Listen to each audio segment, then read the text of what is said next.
everyone, it's Roger and James here from the What's on Disney Plus podcast. In this week, we are going to be talking about Pixar's Onward, which we saw the new trailer for, so we're sharing our thoughts on that one. Talking about Legend of the Three Caballeros, or however you want to pronounce that one. We've also going to be talking about the Marvel shows, Power Pack, and a few other bits of rumors, and Star Wars Galaxy's Edge and how that connects up with the Mandalorian, and a few other bits and pieces from over the past week. But before we do any of that, make sure you hit that subscribe button on either YouTube or on the podcast services to keep up with everything.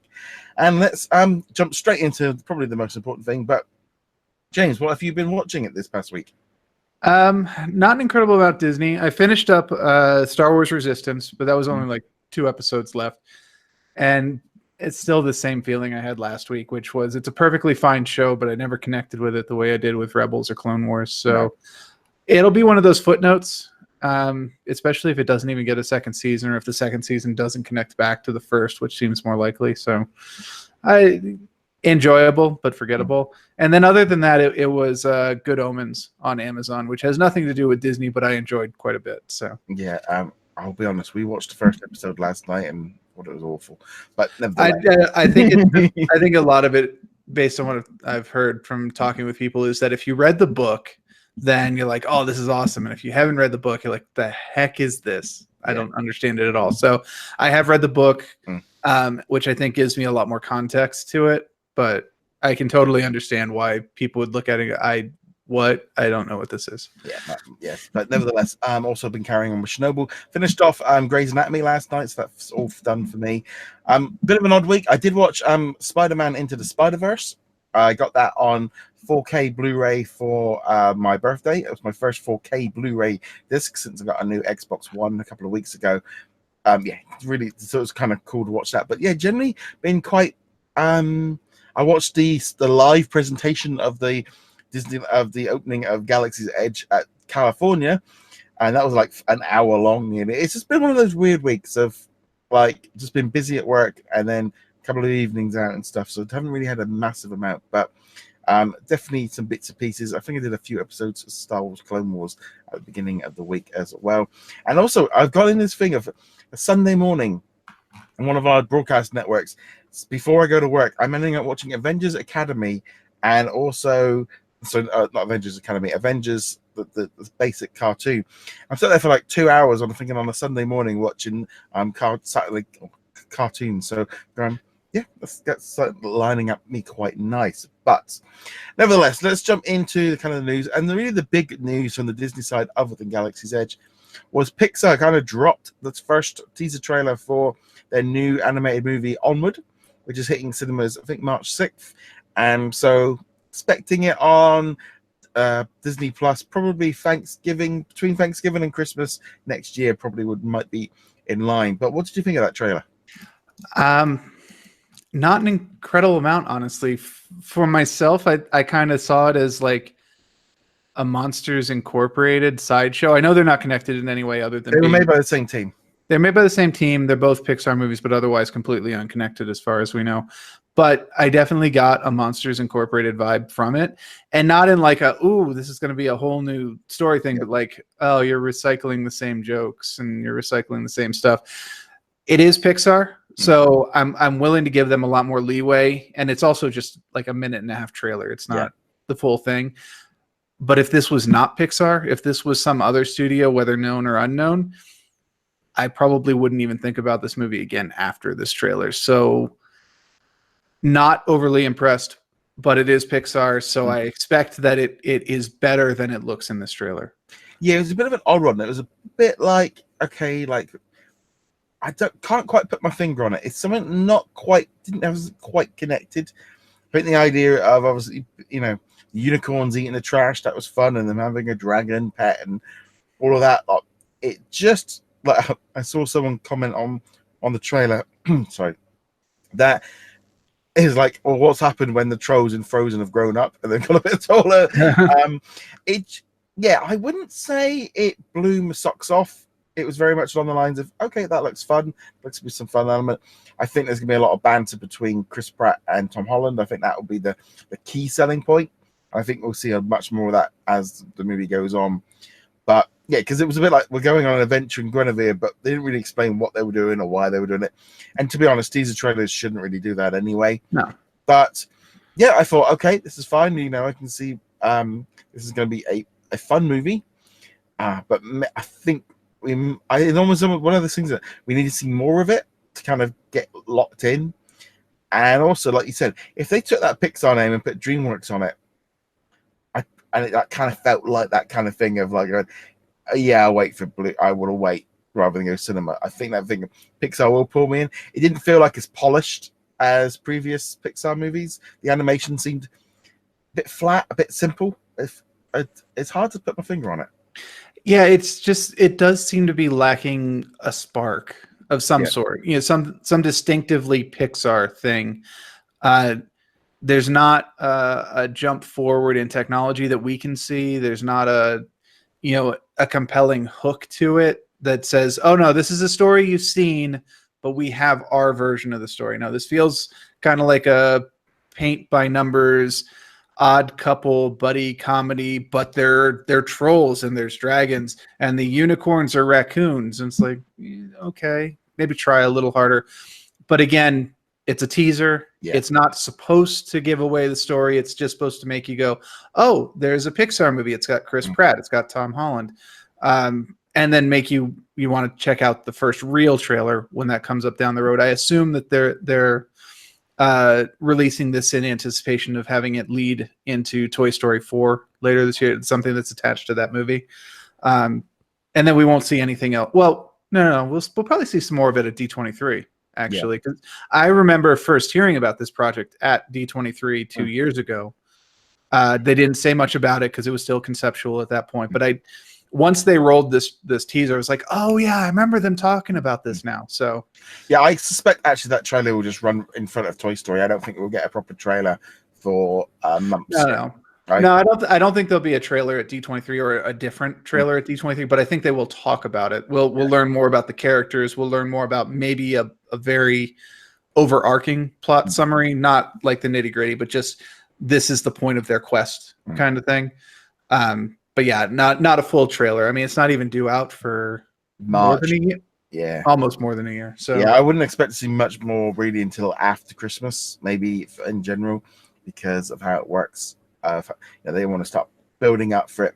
They'll start getting the toys in after Christmas and stuff because it's just getting the characters out there, letting kids and everyone get familiar with them, let them sink in, let them get. That's what Disney do. They release these very early.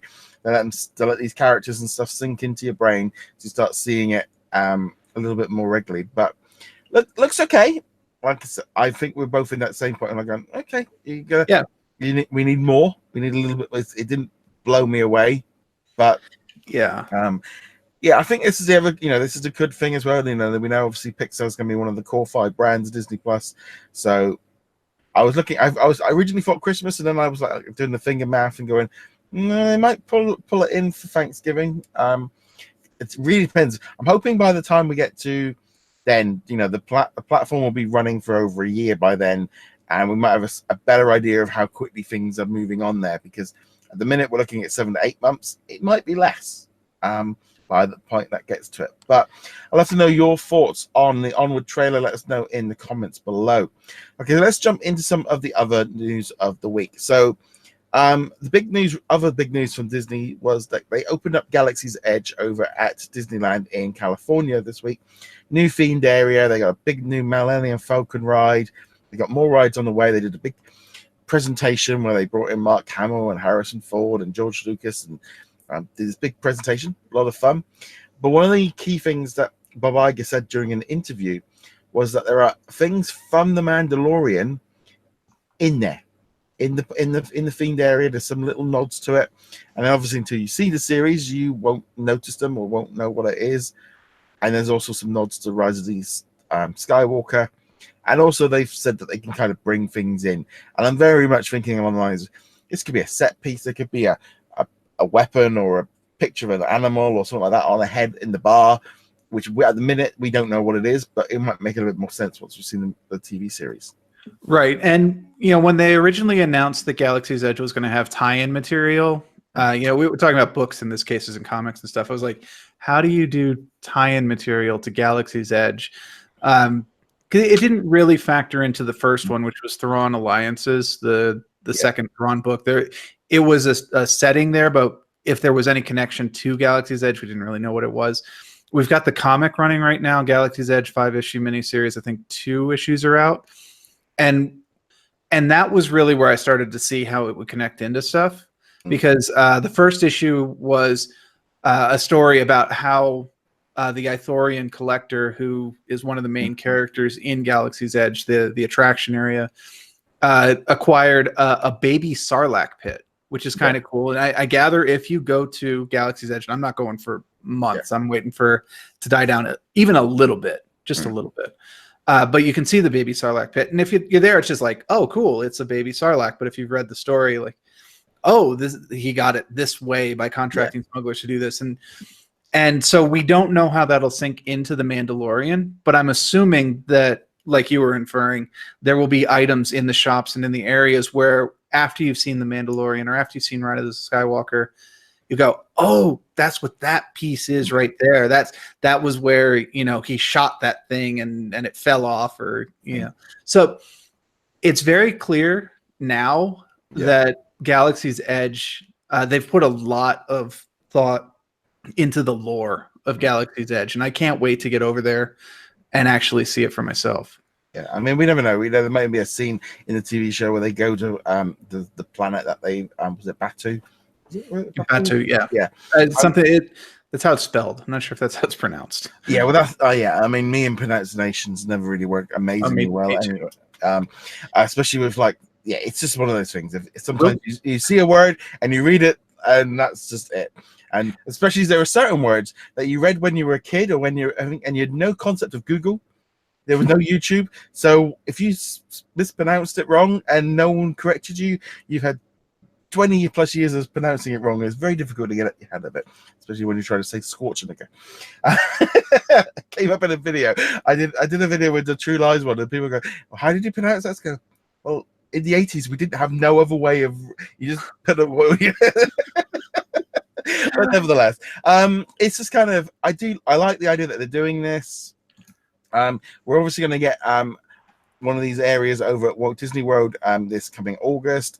It's also coming to Disneyland Paris. I would not be at all surprised if it ends up going to Shanghai and Tokyo and stuff. So they're going to integrate it as much as they can. This is a themed area. Can't wait to go see it. It might be a year or so before I get to go there and see it. And I'm guessing the queues are still going to be mental. Oh, they're going to be awful. Yeah. I mean, I'm going in December. I had considered doing a trip in October, but I ultimately decided to do an extra day in Disneyland Paris later this year instead. And even in December, I'm expecting that the queues are going to be like, oh, you want to get on the Millennium Falcon? The line is back there. Yes. Yeah. So. It's at LAX. Quite possibly. I mean, I'm in Denver area, and I was parking my car the other day, and the attendant, this was Thursday, the attendant looks to me and he says, all right, make sure tomorrow you come in super early because we're overflow parking for Galaxy's Edge. And I'm like, I could honestly believe that. That's what you get all the way over there. But yeah, so it's just kind of quite interesting to see how that's all going to interconnect. I'm hoping soon we'll see something more of the Mandalorian. I'm wondering if they're holding out for maybe even I don't know. I don't know if they'll do set. I'm guessing D23.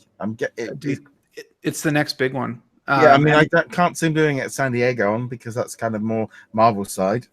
Yeah, I think San Diego is going to be big on Marvel projects, not restricted just to the Disney Plus projects. I assume we'll get some Winter Soldier and Falcon details, but they still have to announce what the specific plans for a lot of the Marvel movies are past Spider-Man Far From Home. And San Diego seems like the logical place, whereas D23 does seem like the place where they would do Star Wars stuff. Yeah. I could see them dropping like maybe a teaser trailer, not the one they dropped at Celebration, but because they do want people, they want people, not just the D23 hardcore audience, to be aware of The Mandalorian and hyped up for The Mandalorian and paying for Disney Plus. But Yeah, D23 makes more sense for Star Wars. I mean, they still haven't kind of really released the trailers for the Clone Wars or the Mandalorian that people got to see at Celebration. They've been holding them back. But nevertheless, let's jump into the Marvel stuff, because there's been quite a lot of rumors this week. And I use the word rumors very much because some of the stuff is kind of just flowing through. And sometimes even I'm sitting there going, yeah, that seems a bit far-fetched. So first off, Power Pack. Apparently, Marvel have been working on doing a Power Pack movie for a while. This is a bunch of characters I didn't even know existed until I saw the rumors. That was how low down on the pecking order they were. Apparently, Kevin Feige from Marvel has been looking forward to doing this and wants to do it. It's basically a bunch of kids running around that have got superpowers. But now apparently this is back on board, and there's thoughts that this might be a good like Disney Plus series, or maybe even a Disney Plus original movie. But you know the comic book Power Pack. Have you ever read this stuff?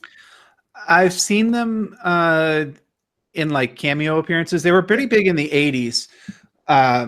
They were the big kid-friendly book in the 80s. They were kind of the runaways of the 80s, actually. Very similar storyline, in fact. And they popped into the X-Men and the Fantastic Four. Nowadays, they don't even exist. Most of their powers, because each kid had their own specific power, of course. And I think all four of their powers have kind of merged into a single kid right now, who's now a teenager. Even in the Marvel universe, they're a teenager. So, you don't see Power Pack very often. That said, we've had rumors of Power Pack television shows and movies for so long that you can either go one of two ways. It's going to be the perpetual rumor and never actually happen, or the rumors have been persisting for so long that it will actually happen because, there's something behind the rumors. Yeah. I kind of lean towards the first, though, because Power Pack hasn't been a brand since the 80s. I mean, they pop up every once in a while in the 90s, 2000s, even now. But and one of them is getting added to the cast of a book in the near future, the one that's got all the powers. But still, it's not going to be a Power Pack book. It's going to be the Power Pack kid who's not even called Power Pack Kid. Their name's like Spectrum or something like that. So I don't know. I don't put much stock in it. I know when I looked into it a little bit, one of the Fantastic Four kids is kind of becomes. That's right. Yes, it's going to be in the Fantastic Four spin-off book. Yeah, so that's kind of the way they kind of. I mean, looking at like some of the covers and stuff, it looks very like. I'll be honest, it looks better. It would make more sense to make it as an animated TV series, because the animation looks kind of like manga style anime, which I thought would work really well rather than a live action one. But then I also think if this is stars kids, it would be a perfect home on Disney Plus. And if they're looking at it going, maybe they kept putting it off because they're going, this isn't going to work at the cinema. This is going to dilute down the Marvel Cinematic Universe too much. Whereas Disney Plus allows them that flexibility to do something that maybe they wouldn't have done on the big screen. And I think movies with kids, talks about it like being like Spy Kids. If they bring it down to a certain level for kids, it could be like a good entry point. Saying that, my 3-year-old nephew loves Ant-Man and stuff, so I don't know how much lower down they can go. Don't challenge them, because they can definitely go lower. I mean, I still remember, was it the Superhero Squad or something like that, which was like the super deformed hyper kitty show from, I don't know, a decade ago now. But this, I mean, I will admit, Power Pack would find a pretty good home on Disney Plus. Minimum impact on the MCU, and it's the kind of kid-friendly, young audience targeted story that they want. Because Power Pack, you can have fairly young kids be the members of Power Pack. Like if you go back to their origins, they're I think 3 out of 4 of them aren't even teenagers yet during their first appearance. That's how young they are. And so long as you tailor the storyline to that, and you don't try to like make it a coming of age story which gets dark at some point, there's plenty of room for kid friendly, monster of the week stories. The thing is, obviously, as well with these kind of shows, is they are on a time budget, because if they want to film them, they've kind of got to film them quick. They've got to get the second and third season done very quickly, because obviously as time goes on, those original kids get older and no longer look. That's the one thing with kids show. They kind of got to get in, film multiple ones quickly, and then get out before they kind of hit puberty. But going from one, oh yeah, carry on. I was just gonna say, and that's why they should do it as an animated show, because then it doesn't matter anymore. No. I think that would be a little bit more sense, but we'll have to see if that rumor comes true. I have another rumor, or there's multiple ones about Deadpool.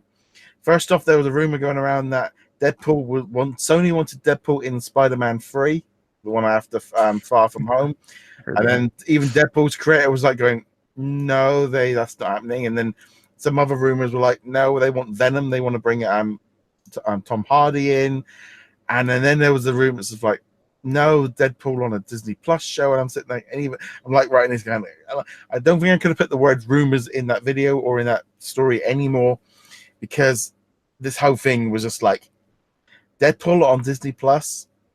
It's just like it doesn't fit, not with everything they're doing on Hulu, where they've got the Offenders and they've got Ghost Rider and they've got Hellstrom and all these other ones. It's like if Deadpool's going anywhere, it's Hulu, and also Deadpool's too much of a big hit at the cinema for them to make a TV show. It's Ryan Reynolds is a top A-list movie star. He doesn't need to be doing a TV show. The reason they're doing the Disney Plus shows with the ones like Winter Soldier and all the rest of it is because they know that probably wouldn't translate well to a movie level. Deadpool, they can just do another Deadpool movie, make a ton of money, and leave it as it is. Whether or not they tone him down a little bit in the future wouldn't surprise me. But a Disney Plus show, I was just like, this is not going to work on so many different levels. Yeah, I agree. This is another one of those things where we're kind of going in the opposite direction of what we normally talk about, which is, bringing in mature shows, kind of messing up the MCU, which is supposed to be kind of borderline PG-13, edging a little into R. They definitely dropped the S word several times in Endgame, which kind of surprised me how many they got in there. But yeah, this would be going the other way, where you would take Deadpool and you kind of kidify him, and you're kind of damaging the brand that Ryan Reynolds has built up with his movies. And as much as I would love to see a Deadpool animated show, particularly if they got that Donald Glover show that they axed a couple years back, I can't see them putting it on Disney Plus, not without inadvertently damaging the brand, and they have to know that. I think an animated series is slightly different. I think an animated series, you could do that and make it PG-13 with a few bits of humor, kind of more like Family Guy zone. They don't need to go stupid because it's an animated series. It's a little bit more, they did it. They brought Deadpool into Spider-Man cartoons and stuff. But I think a series featuring Ryan Reynolds as in live action, I just couldn't see it. I don't see how you would afford to do a TV series with Ryan Reynolds, especially with Deadpool. I mean, I know the first movie was made by superhero standards, a shoestring budget, but you're trying to do it on TV and maintaining quality, I just don't see it. No, to me, it just is like, no, that's not really gonna. I just felt like that. There's a lot of rumors flicking around. It's that kind of situation. Sometimes I feel like no, but that's as I say, I report the news, I don't make the news. And that's to me, this was just like a live action series featuring Ryan Reynolds on Disney Plus. There's so many red flags flying up on that one for me. An animated series, I could see it, but with what they're doing on Hulu, it would make much more sense there. We're just going to have to wait and see. There's a lot of it's the same thing with the Star Wars ones of every other character is being thrown around for a series at the minute, and we've just got to take that into account. Keeping on the Marvel's things, that was officially confirmed. Disney did confirm that a third season of Marvel's Spider-Man, the animated series, is coming in spring 2020 on Disney XD. Some new episodes are coming onto Disney XD in September, featuring the when Dr. Octopus becomes Spider-Man, a 5-story arc on that one. Sorry, 5-episode arc. The fact that of having sort of Spider-Man on Disney XD in the spring, I've got to think they're all going to be on Disney Plus. I mean, it just makes sense on so many different levels. It's just very odd at the minute where Disney Channel aren't nothing. They're not promoting anything on Disney Plus at all. There's no mention of it. It's still Disney Channel and Disney Now. It feels very much like anything that's launching post Disney Plus they aren't promoting it in the slightest. Yeah, and why would they? This is what they want. Everything promoted. Yeah, and they're gonna move this Spider-Man show over there as soon as possible. Yeah, So. it's kind of one of those things. I think from the Disney Channel's point of view, I mean, I view now that anything Disney Channel related is Disney Plus. That's kind of just how it's going to work, and you can see the fact of anything. They don't want to promote anything of being on Disney Plus when it's coming out before of it. So anything coming out, all the movies and stuff. They want it once we get probably closer to Disney Plus launching, we might start getting official confirmation of, because they haven't really announced how things are going to work in terms of day. Is it going to be like Hulu where it's the day after, or is it going to be the same day, or is it going to be months or after they've aired on Disney Channel? They're still going to be keeping things flowing through. We'll have to wait. I would imagine personally, I feel like they're going to follow that Hulu route of like the day after it airs, or even because I look at like the Disney Now app of how they're using that of going, everything's available at the same time. That definitely feels like the way forward.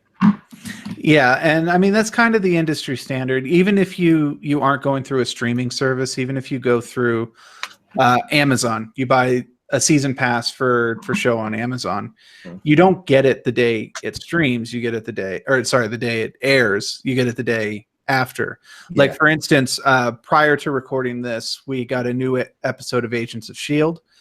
I have the Amazon pass for Agent Seal because I don't know if they had like a pricing error or something, but it was really, really cheap, so I picked it up.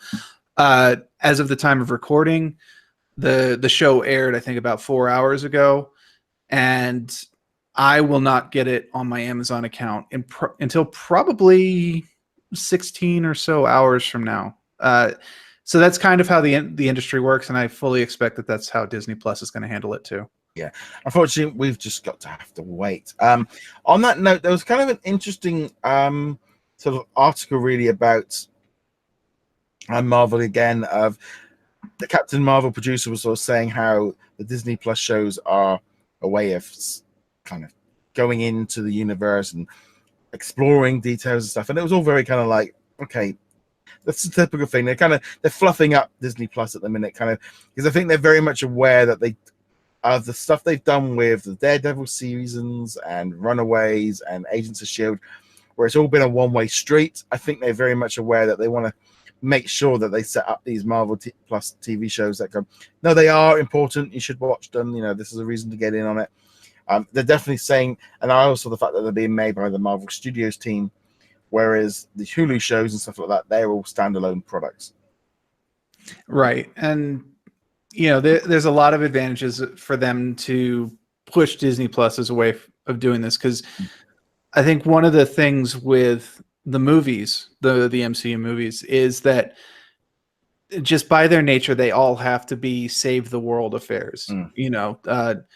Almost all of them have some form of like, if we don't succeed, the entire world will be conquered, or Obadiah Stane will create a giant entrepreneurial empire of evil kind of deal. Whereas these shows allow them to tell smaller stories that don't have the fate of the world, but maybe have more character significance. And I think, having the MCU writers be directly involved lets them do stuff like that. Right. So I'm going to leave the Marvel side now and go very much into the Disney side, because there's been this television show, Legend of the Three Caballeros, featuring Donald Duck. We have no idea how to pronounce it. Yeah, Panchetto. I think someone else had a Panchetto or something like that. And Jose. Three Birds. They were in a classic movie way back in the 1940s that Walt Disney. Two movies. Yeah, it was two. But also they were made during a time when it was pretty much World War II, or just after World War II, and Disney didn't have the team or the finances to put together a proper animated movie like he had been. So like he did stuff with live action. I remember reading in a book that they did a deal with Mexico to use this as a promotional thing. But as time went on, those kind of live action crossover things that he did to save money, those classics have kind of fallen away. And so they made an animated TV series, and it was made by Disney Interactive, who no longer exists. They kind of got merged in with other departments. This series ended up going on to Disney Life in the Philippines, like last year. Didn't go anywhere else. Didn't come to Europe on our Disney Life. Didn't go anywhere. Then it turned up on some Southeast Asia Disney Channel. It's been confirmed by Disney Deluxe in Japan that it's coming to their streaming service. And then also the actor who does the voice of Donald Duck also confirmed at a Comic-Con in Ontario, Canada, that the show would be coming to Disney Plus. The series has been floating around for ages. You can find them on YouTube, and it's like one of those weird things of like it's like one of the worst kept secret of a TV series for years because it's not made by the Disney Channel. But yeah, it looks like it's definitely coming to Disney Plus. No official confirmation, but got a lot of attention. I think anything starring like one of the classic characters. And I think a lot of people especially Disney fans that have heard of this series, are wanting to see it. Yeah, and I am up there with that too. I have not seen either of the original movies. My only experience with them is the ride in Epcot. I think other than Donald, the other two characters have made small cameo appearances over the years, and I might have seen one or two of those. But yeah, I've never seen the original film, or if I did, I don't remember it. But I am interested in seeing this. I want to see, what they do with this. I'm always fond of seeing Donald in stuff, especially where he doesn't have to be either the antagonist or the target of, like, say, Chip and Dale, something like that. I know nothing else about this series. I have no idea what the plot is. I have no idea of what the situation is, what's going on with it, but I love it. I kind of want to see it, and I'm looking forward to it popping up somewhere. And also turning into a Disney Plus original, I think that definitely seems to be falling in line of, and also the fact that it was made by the Disney Plus, the group that's now part of. It makes it easier for them, and it just makes sense. Whether or not they drop the whole lot at one go, or if they spread them out. But yeah, this would be a nice little series tie-in. I'm sure if it's popular, they can kind of work out a second season and stuff. But yeah, sounds really good. I only really know them from the attraction at Epcot. That was kind of my introduction to these characters. And it's, like you said, there's a load of classic movies in that time period, which time forgot. I mean, I know Disney fans haven't, and a lot of them will want them, and you see them. I see them on Blu-ray or DVD in my local stores. But there was that whole period of time left those TV series, those movies away. They weren't up to scratch, and as we grew up, that we all just skipped to the 50s when we started getting things like Peter Pan and Cinderella and stuff like that, and those movies in between kind of just got lost, and most of us didn't watch them. No, and now most of us can't even watch them. They're just not available anymore at all. I mean, I'm sure some master prints still survive. I'm sure some VHS tapes still survive some of these, but yeah, most of them you can't find. Yeah, and I don't know if Disney, is just withholding them because they know nobody would buy them except for the hardcore collectors, or if they're legitimately like, yeah, the qualities of these aren't great. It's better to just kind of leave them in the vault. It's odd though, because over here you could buy them all individually on Blu-ray and also I think just on DVD, because they put a big like display units of go and buy all the classics, and they had every single one out with new covers and everything all done up, and it's on Disney Live. So over here they've made it quite available to watch, but I think in America they never really went down that line. No, they really didn't. I mean, there's a lot of movies from that era that you just can't get over here. No, so it's just an odd one, but so that one sounds pretty cool. There was a trailer released by National Geographic for a new movie documentary that they've got coming out called Sea of Shadows, which is all about this one was floating around all the film festivals. It was made by, I think it was funded by Leonardo DiCaprio. It's all about trying to save the Earth's smallest whale, the Vanqua. It's a little dolphin little whale. I'd never even heard of this whale until I saw this trailer. So it's following their investigations, their environmentalists, following journalists and the Mexican Navy as they're trying to keep poachers from grabbing them because they keep getting caught up in nets. And the trailer looks fantastic. and this one's got they've got international, they've got worldwide global distribution rights. This one I think is going to be a big hit. I think this is coming out in small cinemas later this year in July, on July 12th. So I suspect it will turn up on the National Geographic shortly after, like they did with Solo. So this is something for me that I would love to see when this comes onto National Geographic, because this is the kind of stuff that I'm really interested in, of getting that, like I say, that adult content that is important. And I think this is going to be National Geographic. It's the sleeping thing of Disney Plus that I think is really going to start creeping in as being it's going to be the major competitor, obviously, to the Discovery's platform, but it's going to offer something a much higher level. And these kind of products, while it's not necessarily a National Geographically made, they picked up the rights. The trailer looks fantastic. I really like the idea of this. Like I said, I didn't even know this whale existed, and the fact that it's nearly extinct and I've never heard of it is quite amazing, really. Right. I've never heard of this whale either before this. And I think this is where you really start to see the value of National Geographics and programs like Planet Earth 2 and all those that you see popping up. Unlike, say, a fiction movie where, you know, it's really going to depend a lot on whether you're interested in the genre. You know, they could put out like the best romantic comedy of all time on Disney Plus and be like, I'm not interested. Romantic comedy is not really my genre. Normally, documentaries of any sort covering whatever you can think of, there will be something in them because there's that, oh, I'm going to learn about something that I didn't know about prior to this. And assuming it's well put together, which National Geographic, you normally have that confidence for, or things that Nat Geo sponsors like this one. Even if it's a topic you've never heard of, never had any interest in, you can at least have confidence that you can go into it and come out of it knowing more than you started with. And like I said, I really feel like this is that side of Disney Plus that is going to keep parents involved and keep moving stuff along. It really depends on how they start integrating National Geographic content. And while they've said only like 250 hours at the minute, which is a drop in the ocean into National Geographic's content, I'm hoping over the summer things become a little bit clearer, because when they put that big announcement out, they'd only owned it for like 2 to 3 weeks. So right.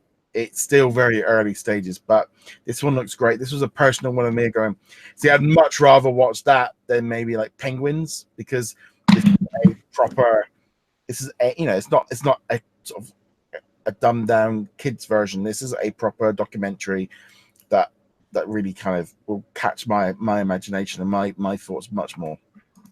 Right. And there's that thing, you know, sometimes you want to watch something on penguins because, you know, penguins are cute and cuddly, and hopefully it's not like March of the Emperors where it ends up being a very tragic thing about a whole bunch of them dying and whatnot. But, you know, you still probably aren't going to get too much out of the penguins, and maybe you don't want much. Maybe you just want to see cute penguins. But something like this, where you don't know what the subject is going into it, you feel like you're going to learn more out of it. Yeah, looks interesting. I can't wait to see it. I'm sure this is going to be the kind of content that will be coming over, because it'll be a real big final push. So moving on to the final story, and this was something that came up yesterday just before I went to bed, was there was a number of reports coming out from digital TV research in Europe, and they're talking about how there's going to be a massive boom in how much streaming there is in Western Europe. Now, it's very important that they put Western Europe. And Disney Plus was something that they were putting up there quite a bit, because they are forecasting that 19.18 million subscribers by 2024, which will be hitting where Amazon Prime Video is. So I'm just going to bring up a little bit of like a graph here, showing you what they are predicting, because, and then I'll be obviously describing it for those on the audio platforms. So they're predicting that Disney Plus at the minute in 2018 has 0, and the same for 2019, they have 0. They are then predicting by 2020, I think is about 2 million. I think that looks to be right. But by 2024, they are looking at nearly 19 million. They're going to see a massive upswing in Disney Plus. They are really expecting that to pick up. Netflix is continuing to grow from 42 million subscribers in Western Europe this year. They're predicting 55 million by 2024. The one thing that really stood out from this is Apple TV. They are not predicting much interest in this at all. By 2024, they are only predicting barely 3 million subscribers in Western Europe. That one really seems to be something that they're just not, people are just not, have not engaged with. There's so little information about this streaming service coming, and there's lots of ones coming because we've still got Comcast and Sky, Warner Brothers. But I just thought that was such a weird way of like the interest between Disney Plus and Apple TV Plus couldn't be they're polar apart at the minute. Right. And I remember we talked about Apple TV when they announced their stuff, and we kind of like, well, this looks much more art house, movie, college movie project kind of stuff. Obviously a higher budget than you would expect for college kids, but that kind of surrealism, artistic flair, which is not going to be for a mass audience. So unless Apple drastically changes their approach, these numbers are probably pretty accurate. But yeah, these numbers, no matter how you cut it, even if they don't meet these exact numbers, we can expect an explosion of it. And it's not just that, say, Disney Plus or Netflix are going to offer incredible content. It's simply that consumers are becoming more and more used to this style of streaming. They have less and less tolerance for ad-based traditional programming. And as these become more prevalent and as they become more focused, more and more people are going to switch over to them. Yeah, there's also been a number of other articles and stuff about other research this week of how many subscriptions people will subscribe to. And there's this kind of feeling very much of like people, they're expecting people to go, no, you're going to have, most people are going to have between 3 and 5 subscription packages. They might jump and change around a little bit, but there's room for multiple packages. And no one's looking at going, they're saying, people are not just going to have Netflix and be like, nope, I'm not buying a single other one. They are expecting you to have multiple ones. This is why Disney have kind of priced theirs much lower. I think Warner Brothers have said that theirs is going to be somewhere between Netflix and Disney Plus, pricing wise. I think Amazon's always that odd one because of the free shipping and the way it works in with Prime and Twitch Prime and a couple of other bits and pieces that it's not really it's like how many subscribers it's got. It's like, well, yeah, but it's not. Are you subscribing for? It's like, I mentioned that movie Omens. Okay, Good Omens. Good Omens. We talked about it briefly. That's an Amazon show. I'm watching it, but it's that thing of if I took away the free shipping from Amazon, would I still subscribe to it? I probably at the minute, because I'm watching Cloak and Dagger on there. That's I'm watching a couple of shows, but you take that away, I don't know necessarily if I would keep that on rolling, because they certainly are not updating anywhere near enough content compared to the other networks. But no, I think most people would agree with you on that one. Amazon Prime Video is great as part of Prime, part of the free 2-day shipping, all the other benefits that you get from it. It's a nice little part of the package. But if they tried to split it off on its own, they would have to drop the price point for that specifically drastically, because there's no way people are paying that price for it. And I realize it's actually not that expensive. It's like what, $90 a year kind of thing. Yeah, well, which is not that expensive in the scheme of things, but they don't have enough content to justify it. I mean, I literally signed my mum up a couple of weeks ago because she kept buying, and I said to her, right, what are you doing? She goes, what? I said, right, you need to become a Prime member. Why? Because she started just getting me buying stuff, and I'm going, well, I said, the amount of stuff you're buying from them, you only need to buy 2 orders a month, and you'll get saving on your postage anyway. And I said, so if you're ordering nearly one thing or so a week, so you might as well have the package. And I said, well, if you do that, you can have the video system as well. That you've got pulled out the old rookie stick from in the cupboard and put it in the television. So we can watch some stuff on here. Like, it was literally on the lines of like my mum and dad are watching Amazon Prime Video. It's a bonus because they're getting the free shipping. They are using it, but they didn't sign up because of the video package. It was signed up because if you ordered more than 2 things a month, it's worth getting Prime. It was just that simple. Yeah, and that's even like average. You don't have to. You could go months without ordering, but you get down to the Christmas season or whatever your gift buying season is, you could easily order 10 or more packages in a month, and that's by itself pays for an entire year's worth of Prime. I mean, literally, like now, it's like I need to do a bit of paint for painting my Star Wars miniatures. It's like £2.95 for an item. Yeah, I'll just click buy because it's like it's not costing me any more in shipping, and it'll be here in tomorrow. And yeah, that's the thing of Prime, and it kind of feels that thing of it's a different beast to Disney Plus and Netflix and stuff because of that aspect to it, and how many subscribers they've got doesn't really equate to how many viewers they've got. No, absolutely not. And I'll do the same as you. Like, especially if it's only one item I need. Like, I need a new toothbrush or something like that. My current one's still fine, but I need a new one. I know I'm going to replace it. I'll order it off Amazon because I'm not going to go up to the store just to buy one small $4 item. Yeah. But if I'm not paying shipping on it, or if I've already paid for shipping because I have Prime, yes, might as well just click done. It's here in 2 days, and I can go on and not worry about it. Yeah. So it changes the way you think about shopping, because rather than building up like an errand list for, next time I go out, I need to get these 20 items. Like, no, I got those 20 items when I needed them, and then forgot about them. That's the key thing. I mean, I think as we have, people get used to subscription service, I've probably fallen into it. So if I got Now TV, I've got Netflix, I've got Amazon Prime, I've got Disney Life, I've got the WWE Network, I've got Xbox Game Pass, and I've got Spotify, and I've got So and if the rumors are true, we're gonna see more Game Passes as well. I think Ubisoft, something leaked that said they're gonna have one. Xbox or Microsoft is supposed to spin off their Game Pass into a completely separate PC version of it. No, that's not supposed to. They have announced that. You've got movie services, you've got video game services, you've got an Audible, the book service, audio book service. That's a monthly fee if you do it that way. You've got Kindle Unlimited, Comixology Unlimited, all these other. We're just getting subscription to death.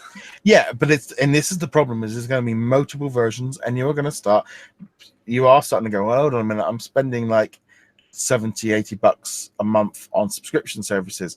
Do I really need it? And you're going to start doing that. But the difference is you might go, well, my Xbox Game Pass offers me something completely different to Netflix, and my Spotify account offers me music and stuff like that, which I use on the go. And that's a different product, but there's so many ones coming along, and there's lots of other subscription services, shaving, there's all these ones that are all coming along. And I'll be honest, I've cancelled all of my boxes that used to arrive on a monthly basis, all those little subscription boxes, things like Loot Crates, Marvel Collector Cores, all these kind of things, because it's like, now I've got too much of this. I do look at my subscription services and go, okay, do I need these? Do I want them, etc.? Disney Life, $4.99 a month. I don't notice it as far as I'm concerned. If I watch that a couple of times, if I watch it at least once a week, it's worth it to me. It's barely £1 a week, and that's the way. My Xbox Game Pass, I use that the last month. I use that pretty much every night. It's become my main form of getting games now, and Disney Plus is going to have to fill into that spot. If they got that whole deal with Hulu and ESPN Plus, and you get your different bundles, that's where people are going to feel like, oh yeah, that's a good deal. I get all of that there. But you are going to cherry pick. People aren't. I think the concept of 1 or 2 or 3 is going to be quite standardized. The people like me, of whether you start getting into 6, 7, 8, there's going to be a lot of us, because I'm sure you probably are pretty close to that as well. I've got quite a few as well, especially if you count Amazon as one. But I think actually what you might see, rather than people maintaining an annual subscription to all these services like DC Universe, so you can watch Titans and Young Justice, and which I think will be merged in with Warner Media. Oh, I'm sure it will. Yeah. But rather than maintaining an annual subscription for that and Hulu and Disney Plus and Netflix and everything else, you'll instead go, okay, for the next 3 months, I'm going to do Disney Plus, and I'm going to watch all the stuff on Disney Plus that I want to get caught up on, and I'll let that lapse, and then I will get Hulu, and I'll, over the next couple months, I'll watch the stuff on that I want, and then I'll let that lapse, and I'm going to, and I think you'll see people doing more rotating blocks. So rather than maintaining, because who has time, even if you have 8 subscriptions, who has time to use 8 subscriptions, especially if you're working?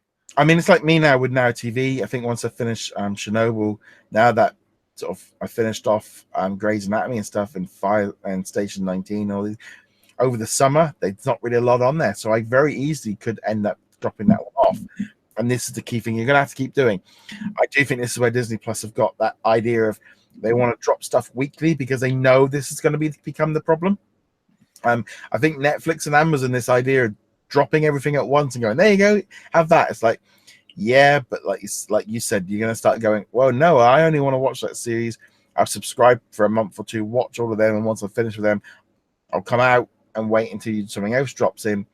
Because say Stranger Things season 3 drops, be like, all right, yeah, I'll drop in, subscribe for a month, watch them all, and then jump back out again. Whereas if they've got the Mandalorian over 8 weeks, that means that you're going to have to subscribe for 2 months if you want to keep up with everybody else, or you're going to have to jump in months later down the line. And I think this is where the weekly drops are going to benefit Disney. Yeah, so we're probably going to go back to that model. People have gotten used to the Netflix drop everything at once model, but we'll probably see a shift back to the weekly model as more and more, for the exact reason you're talking about. I mean, I think like binge watching, the concept of binge watching and doing box sets is fine, because if you want to drop into the Mandalorian and it's on episode 4, you can still go back and watch 1, 2, and 3, even 4. You can still catch up. We did that last night. We started watching a TV show on Channel 3. We're like, oh, it's like they're on to episode 3 now, and we're like, oh, well, we just caught up on episode 1. You can still do that, and obviously in 6 months' time, all the episodes will be there. But that whole idea, like that Good Omen show, they've just dropped all of those episodes. Now, how many people actually sit there and binge watch the entire season in one go? Probably not a bigger number. They might do 2 episodes. They might do 3. But like that thing of, when do I go back to watch it? When, do I do it night after night, or is it maybe a week's time? Do I come in and drop a few episodes? Binge watching is changed how we watch it, but that drop rate is going to be a key thing to keep people subscribed. And Netflix have done their system and it works. But even on them, I could see that they might start looking, going, hold on, people keep unsubscribing and stuff and then dropping in and out. Netflix is in that position. They've been the longest. They're the biggest. People might keep that one going as a primary one and drop down other ones. But people are going to be a lot more hit and miss between their subscription packages. Yeah, I mean, it's all speculation right now, but we'll see what happens. And I suspect that at least a couple of these companies, Disney included, are probably banking on people trying to do the kind of ripple method of and just forgetting. And oh yeah, I guess I've been paying for Disney for the past 7 months, even though I forgot about it.